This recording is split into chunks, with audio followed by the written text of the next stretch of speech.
Welcome back to Skyrim Books. This is Kaffeine Gaming, and today we're reading Darkest Darkness by Anonymous. In Morrowind, both worshippers and sorcerers summon Lesser Daedra and Bound Daedra as servants and instruments. Most Daedric servants can be summoned by sorcerers only for a very brief period, within the most fragile and tenuous frameworks of command and binding. This fortunately limits their capacity for mischief, though in only a few minutes most of these servants can do terrible harm to their summoners, as well as their enemies. Worshippers may bind other Daedric servants to this plane through rituals and pacts. Such arrangements result in the Daedric servant remaining on this plane indefinitely, or at least until their bodily manifestations on this plane are destroyed, precipitating their supernatural essences back to oblivion. Whenever Daedra are encountered, at Daedric ruins or in tombs, they are almost invariably long-term visitors to our plane.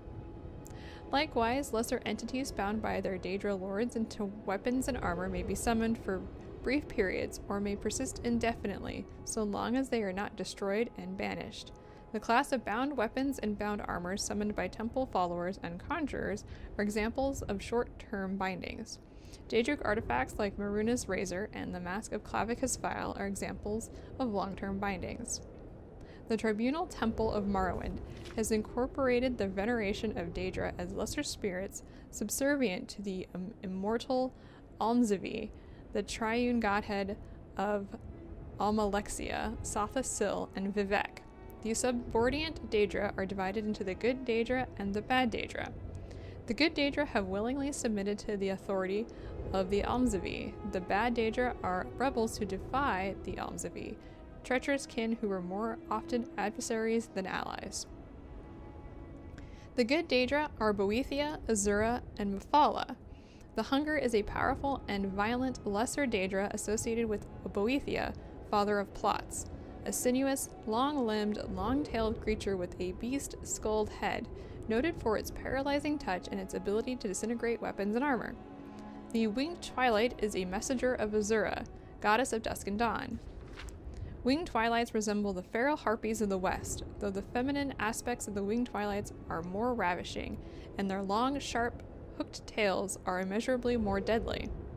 Spider Daedra are the servants of Mephala, taking the form of spider humanoid centaurs with a naked upper head, torso, and arms of human proportions, mounted on the 8 legs and armored carapace of a giant spider. Unfortunately, these Daedra are so fierce and irrational that they cannot be trusted to heed the commands of the spinner. As a consequence, few sorcerers are willing to either summon or bind such creatures in Morrowind.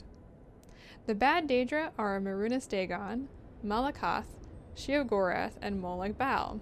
3 lesser Daedra are associated with Marunas Dagon: the agile and pesky Scamp, the ferocious and beast-like Clanfear, and the noble and deadly Dramora. The crocodile-headed humanoid Daedra, called the Daedroth, is a servant of Molag Bal, while the giant but dim-witted Ogrim is a servant of Malakath. Sheogorath's lesser Daedra, the Golden Saint, a half-clothed human female in appearance, is highly resilient to magic and a dangerous spellcaster.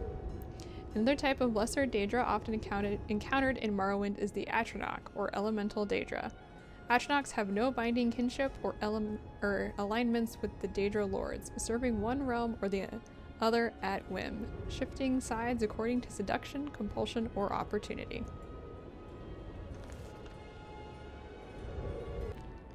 Alright, the second book for today is Immortal Blood by Anonymous.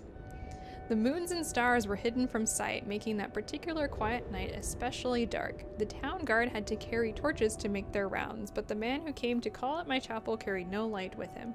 I came to learn that Mavrath Pequine could see in the dark almost as well as the light, an excellent talent considering his interests were exclusively nocturnal. One of my acolytes brought him to me, and from the look of him, I at first thought he was in need of healing. He was pale to the point of opalescence, with a face that looked like it had once been very handsome before some unspeakable suffering. The dark circles under his eyes bespoke exhaustion, but the eyes themselves were alert, intense, and almost insane. He quickly dismissed my notion that he himself was ill, though he did want to discuss a specific disease. "Vampirism," he said, and then paused at my quizzical look. I was told that you were someone I should seek out for help understanding it. Who told you that? I asked with a smile. Tessina Gray. I immediately remembered her, a brave, beautiful knight who had needed my assistance separating fact from fiction on the subject of the vampire. It had been 2 years, and I had never heard whether my advice had proved effective. You've spoken to her? How is her ladyship? I asked. Dead, Malvrath replied coldly, and then, responding to my shock, he added, to perhaps soften the blow. She said your advice was invaluable, at least for the one vampire. When last I talked to her, she was tracking another. It killed her. Then the advice I gave her was not enough, I sighed. Why do you think it would be enough for you?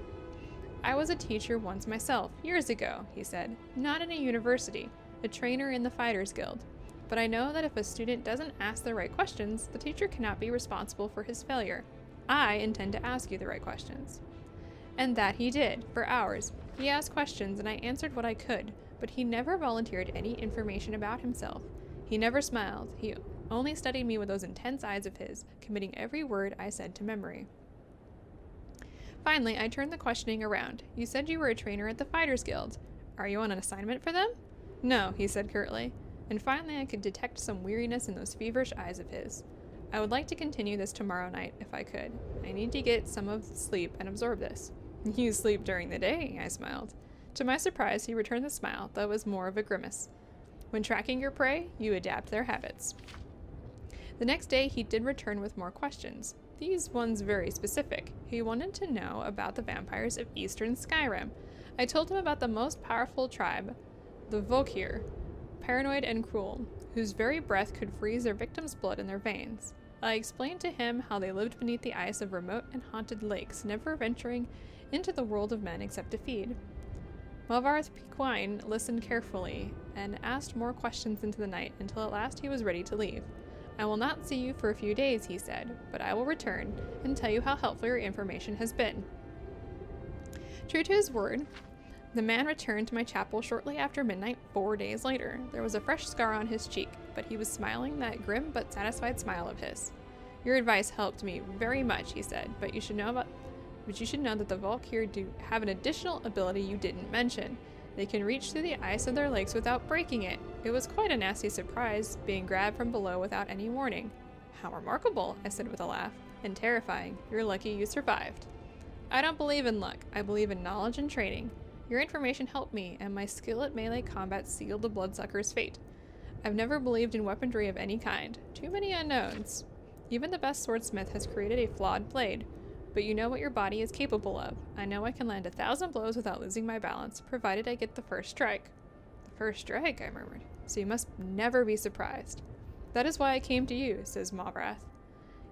You know more than anyone alive about these monsters, and all their cursed varieties across the land. Now you must tell me about the vampires of northern Valenwood. I did as he asked, and once again his question taxed my knowledge. There were many tribes to cover. The Bonzamu, who were indistinguishable from Bosmer except when seen by candlelight. The Kirith, who could disintegrate into mist. The Yekef, who swallowed men whole. The dread Telboth, who preyed on children, eventually taking their place in the family, waiting patiently for years before murdering them all in an unnatural anger. Once again he bade me farewell, promising to return in a few weeks, and once again he returned, as he said, just after midnight. This time, Moravvath had no fresh scars, but he again had new information. You were wrong about the Kirith being unable to vaporize when pushed underwater, he said, patting my shoulder fondly. Fortunately, they cannot travel far in their mist form, and I was able to track it down. It must have surprised it fearfully. Your field knowledge is becoming impressive, I said. I should have had an acolyte like you decades ago. Now, tell me, he said, of the vampires of Cyrodiil. I told him what I could. There was but one tribe in Cyrodiil, a powerful clan who had ousted all other competitors, much like the Imperials themselves had done.